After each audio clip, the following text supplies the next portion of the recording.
کیا واقعی انسان 309 سال تک سو سکتا ہے؟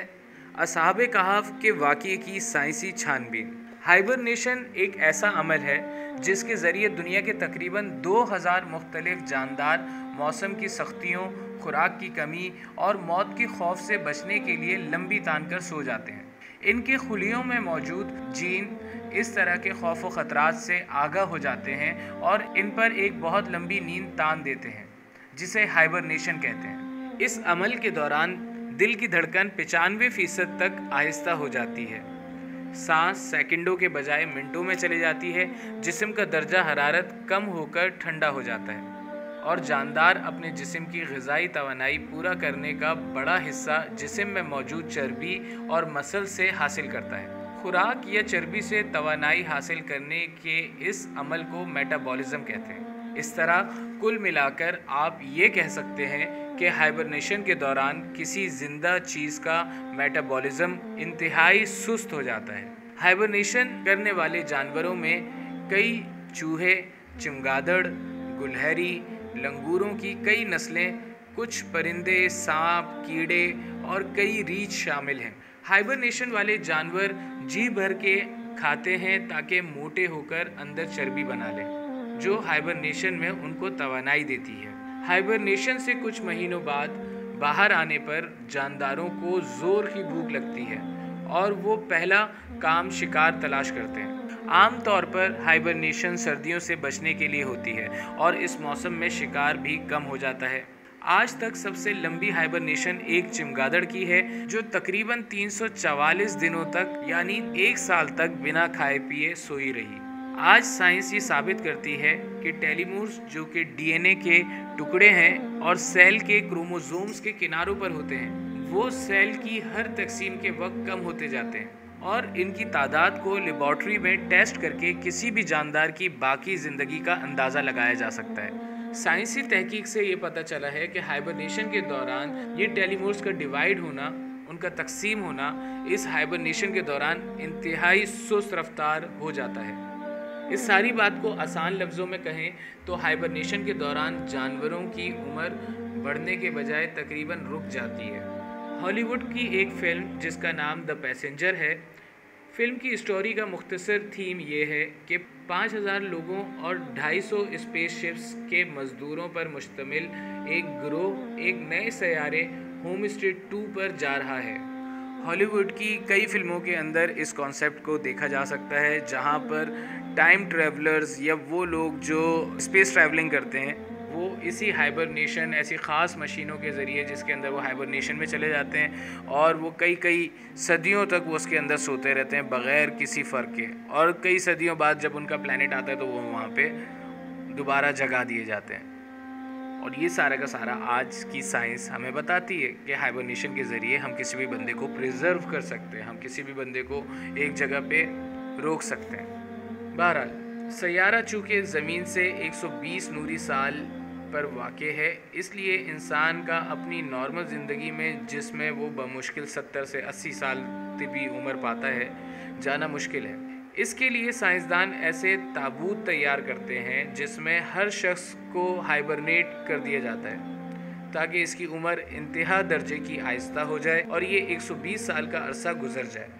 اور وہ نئے سیارے پر ایک نئی زندگی کے ساتھ اتریں۔ لیکن ان میں سے ایک شخص کسی خرابی کی وجہ سے جاگ جاتا ہے اور اسے پتہ چلتا ہے ابھی نئے سیارے پر پہنچنے کے لیے 80 سال مزید پڑے ہیں، تو یہاں سے فلم اس کے دوبارہ ہائبرنیٹ ہونے کی جد و جہد پہ شروع ہوتی ہے۔ اب ذرا قرآن کی سورہ کہف کے ان چند جملوں پر غور کریں جس میں اللہ تعالیٰ فرماتا ہے، کئی سالوں تک ان کے کانوں پر پردہ ڈالے رکھا، اور جب سورج نکلے تو تم دیکھو کہ وہ ان کی غار کے داہنی طرف سمٹ جائے، اور جب غروب ہو تو بائیں طرف کتر جائے، اور وہ اس کے میدان میں تھے۔ یہ خدا کی نشانیوں میں سے ہے،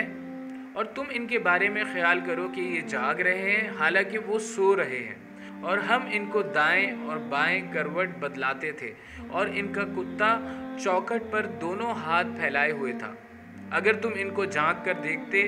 تو پیٹ پھیر کے بھاگ جاتے اور دہشت میں آ جاتے، اور اس طرح ہم نے انہیں اٹھایا تاکہ آپس میں ایک دوسرے سے دریافت کریں ایک کہنے والے نے کہا تم یہاں کتنی مدت رہے؟ انہوں نے کہا 1 دن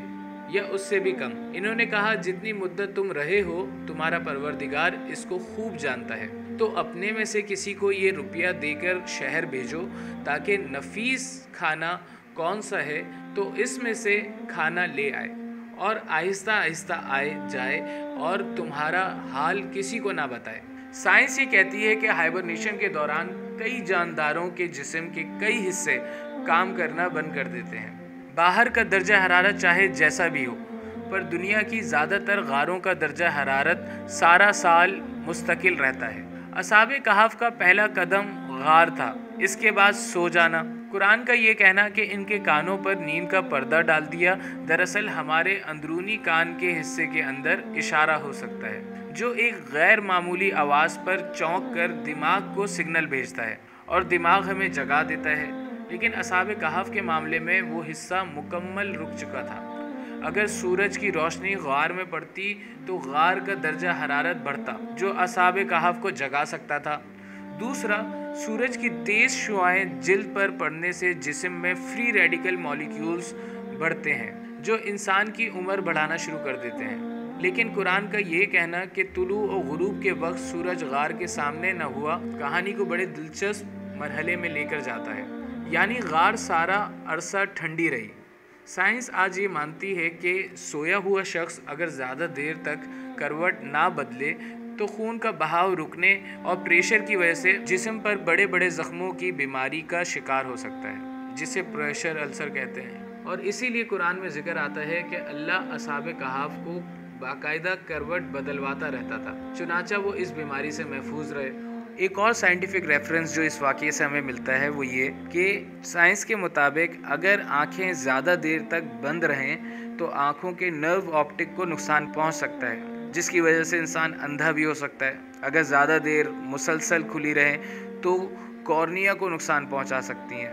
یعنی زیادہ دیر تک آنکھیں کھلی رکھنا یا بند رکھنا دونوں نقصان دہ۔ اسی لیے کوما میں گئے اکثر مریض اگر لوٹ آئیں تو آنکھوں کی بیماریوں کا شکار ہو چکے ہوتے ہیں۔ اب ظاہر سی بات ہے کہ اتنا لمبا عرصہ سونے کے لیے آنکھوں کا باقاعدہ وقفے سے جھپکتے رہنا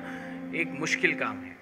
جہاں پہ یہ مینشن آتا ہے کہ تم ان کے بارے میں خیال کرو کہ وہ جاگ رہے ہیں حالانکہ وہ سو رہے ہیں، تو وہ اسی وجہ سے جاگ رہے ہیں اور سو رہے ہیں کیونکہ اللہ نے ایسا ان کا نظام بنا رکھا تھا کہ آپ کا یہ دیکھ کے گمان کرنا کہ وہ آنکھیں ان کی مطلب اس پوزیشن میں تھیں، ایسی پوسچر میں تھیں، یا تو وہ بلنک کر رہی تھیں کہ آپ ان کو دیکھتے اور آپ شاکڈ ہو جاتے کہ یہ جاگ رہے ہیں یا سو رہے ہیں۔ تو اللہ نے یہ سارا نظام بنا کے رکھا تاکہ اللہ ان کی بینائی کو محفوظ رکھ سکے، اللہ ان کو کوئی بیڈ سورس نہ ہو اس عرصے میں، ان کو کوئی کسی چیز کی تکلیف نہ ہو، سورج، روشنی، ٹیمپریچر، ہر چیز کا اللہ نے خیال رکھا تاکہ اللہ ان لوگوں کو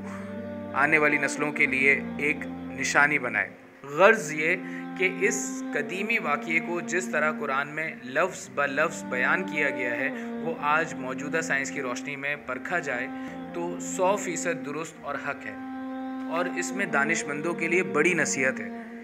اسی کے ساتھ اجازت دیجیے، دیکھتے رہیے سینہ سے پر۔